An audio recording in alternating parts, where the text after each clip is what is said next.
વર્ષોના ખેડૂતોના વિશ્વાસને વધુ મજબૂત બનાવવા માટે ભૂમિ એગ્રો લઈને આવ્યું છે નવું કોમ્બો પ્રો ઓળણીનું મોડલ.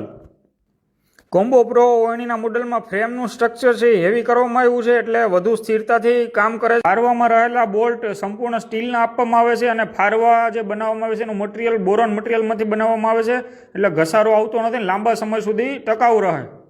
ઉપર નીચેની બંને પેટી ફૂલ સ્ટીલમાં આપવામાં આવે છે અને રોટર બોક્સમાં જે બંને બાજુ જગ્યા મૂકવામાં આવે છે, એટલે બધા રોટર એક સરખા દાણા ઉપાડે. પછી આમાં બમ્ફરના જેકમાં સ્કેલ મૂકવામાં આવે છે, જેથી પાળો બંને બાજુ એક સરખો થાય. અને જે હોસપાઇપ ચડાવવાના પ્લાસ્ટિકના ગુલિયા આવે છે તે આટાવાળા અને લોક સિસ્ટમવાળા આવે છે, એટલે ચાલુ વાવેતરે નીકળતા નથી. બમ્ફરની જે ડિઝાઇન છે આપણે એંગલવાળી ડિઝાઇન આપી છે, એટલે ટ્રેક્ટરને લોડ ઓછો પડે, તે જમીનને કાપીને એકદમ ચાલે છે. અને આખી ઓળણીમાં આપણે બેરિંગ સિસ્ટમ આપેલી છે. તો કોઈ ખેડૂત મિત્રોને આ ઓળણી વિશેની માહિતી મેળવવી હોય કે